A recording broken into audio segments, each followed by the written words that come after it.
I'm one of the lucky ones. I made a little bit of money. I don't have 50 million to bet with you, but I do have 3 million to bet with you. So this is your offer. $3 million.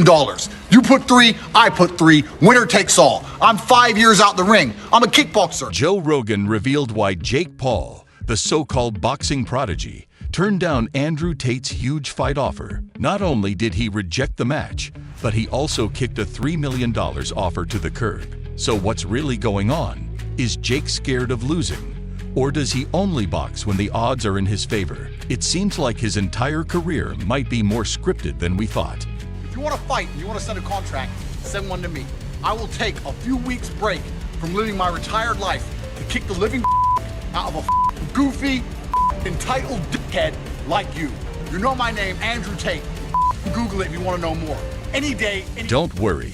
I'll break down why Jake rejected Tate's challenge, the savage callouts from Andrew Tate, and how Joe Rogan exposed Jake's play-it-safe strategy. Get ready for a story full of drama, ego, and hilarious truths you won't want to miss. As a boxer? Yeah, there's no doubt about it. And listen, what Jake Paul has accomplished is he's fighting old guys. Yes. He's fighting, all he fights are old guys and whatever. But listen, say what you want, he wins. And he makes money. So he's doing his thing, you know? Work. Go. Work. Come on, fight. Make it.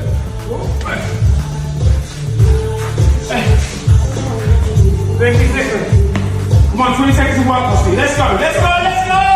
Come on, work. Work. Good. Work. 10 seconds. Work. Jake Paul claims to take on all challengers, but ducks out when a real test shows up. Who better to expose him than Joe Rogan and Andrew Tate? If there's a handbook on dodging legitimate competition while boasting about being the best, Jake probably wrote it. Yeah, he'll never do that though. He knows. He knows way. One, he's under contract, and he's not his own boss. And two, he won't do it. He knows better. He might. And it's funny to say like, yo, Conor McGregor is scared of Jake Paul. Will never. When Andrew Tate, former kickboxing champion and professional provocateur, called out Jake Paul, the internet went wild. Tate didn't hold back, challenging Jake to a fight with a $3 million bet and an anytime, anywhere ultimatum. But instead of stepping up, Jake hesitated. An awkward hesitation, making you wonder if he was texting his PR team for an excuse. You've got left for somebody like me. He'd mentioned me before, and there'll be people out there saying, oh, Carl Froch's talking about himself, he's after a payday. Listen, I'm not after a payday. I'm doing all right. There's no problems with my finances. Then came Jake's brilliant pivot, fighting Mike Tyson, the 57-year-old retired legend who hasn't been in his prime since VHS tapes were still a thing. Jake, in his infinite wisdom, decided Tyson was a better opponent than Andrew Tate, who's in fighting shape and unpredictably dangerous. It was a calculated move, sure, but it screamed one thing: fear. And we all know the fight was scripted, which Jake can't do with Tate. So when you see some of these crossover fights, obviously I know that you and Jake Paul have had your disagreements. Do you think that Jake's gotten better as a boxer? Yeah, there's no doubt about it.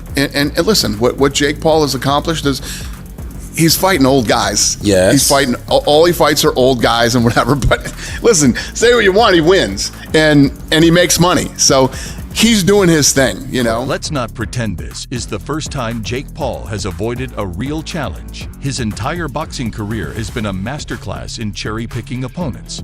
Former basketball players, retired MMA fighters who've never boxed, and now Tyson, a retired heavyweight with fame, but no real speed. It's a pattern so obvious, even Jake's most loyal fans are starting to notice.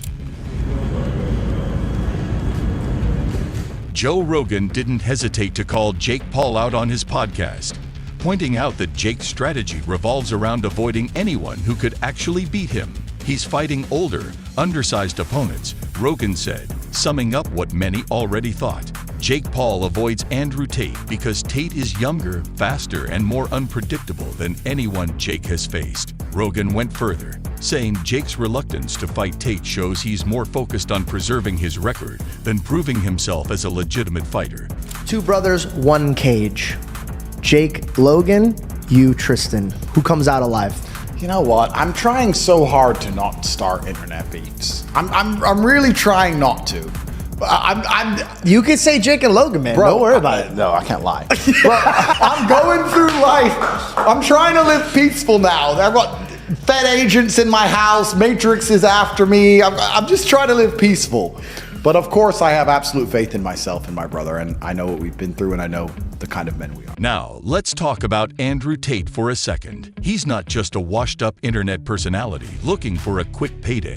Tate is a former kickboxing world champion with a chip on his shoulder and a point to prove. His $3 million bet wasn't a publicity stunt. It was a statement. Tate knew Jake Paul wouldn't take the fight and wanted to make that clear. When Jake ghosted him, Tate doubled down, calling him out again.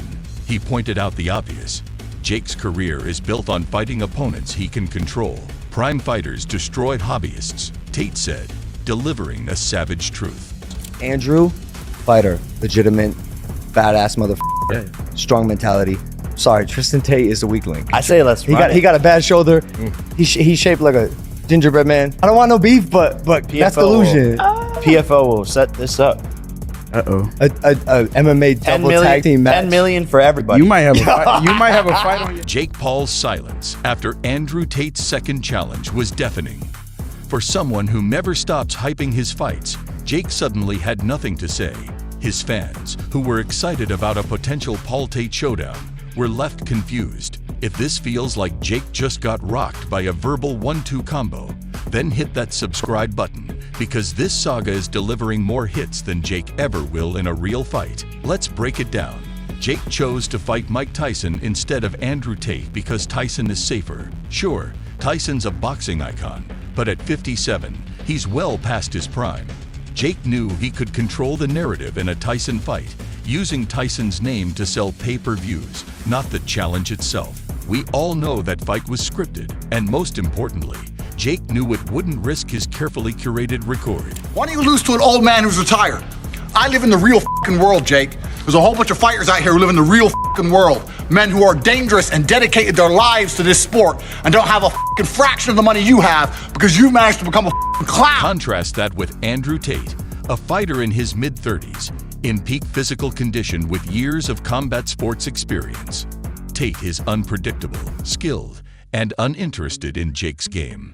If Jake faced Tate, he wouldn't just risk losing. He'd risk being exposed as the hobbyist Tate accuses him of being. Go fight! Hey, fight! Hey, go fight!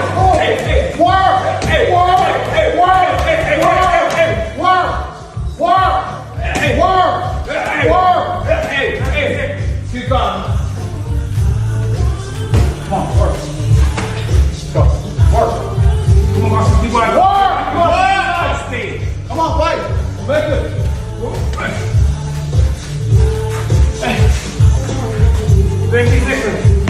Come on, 20 seconds to walk, Steve. Let's go, let's go, let's go! Joe Rogan didn't hold back when discussing Jake Paul's decision to fight Mike Tyson instead of Andrew Tate. Jake Paul doesn't want to fight what he can't control, Rogan said, cutting through Jake's facade like a hot knife through butter. And he's right. Jake's entire career is about controlling his opponents, the narrative, and the spectacle. Andrew Tate represents the one thing Jake can't control, a real challenge. If Jake thought his fans wouldn't notice his dodge, he was wrong. Social media exploded with criticism, and the backlash was brutal. Fans called him a coward, a fraud, and worse. Even some of Jake's supporters admitted his decision to avoid Tate while fighting Tyson was a bad look.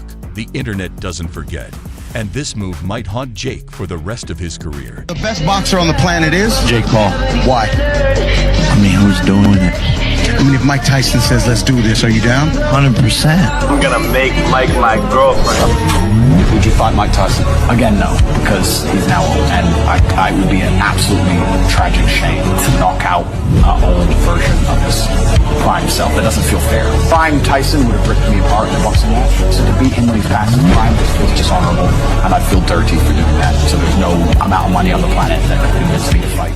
Let's not forget Tate's fans, who eagerly joined the criticism, flooding Jake's social media with taunts about his refusal to face a real fighter. Tate took full advantage, calling Jake scared and reiterating his challenge. It was a masterclass in psychological warfare, and Jake had no response. I'm known as a fighter in a way that he never will be. I'm known as a fighter in the way that if you throw me in a cell with a murderer, a rapist, and 2 drug dealers, people look at me and go, okay, respect. He would have left with a higher male body count than his fiance. That's how he would have left. Joe Rogan's comments added fuel to the fire, as he didn't just expose Jake Paul's strategy, he completely dismantled it. He's avoiding young, competitive opponents, Rogan said, and it's hard to argue with that. Every opponent Jake has faced has either been past their prime, out of their weight class, or out of their depth. Fighting Andrew Tate would have given Jake a chance to silence his critics and prove he's more than just a YouTuber with a decent punch. Instead,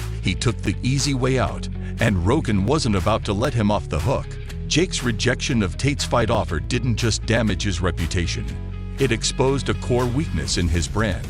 For years, Jake has built his career on the illusion of being a fearless competitor. But this saga has shattered that image. Fans now see him for what he truly is, a businessman more focused on selling fights than proving himself as a boxer. Jake Paul can fight. It's not like Jake Paul can't fight. Yeah. Jake Paul just won't fight anybody. The looming question is, where does Jake go from here? Does he continue dodging real opponents and face more backlash? Or does he finally step up and fight someone like Andrew Tate? The longer he avoids fighters like Tate, the more his reputation suffers. Tate and Joe Rogan have exposed Jake in ways no opponent has, revealing cracks in his armor. Jake can keep pretending to be the future of boxing, but as long as he avoids real challenges, that narrative will crumble. His empire of hype and half-truths is on shaky ground, and unless he changes course, it's only a matter of time before it collapses.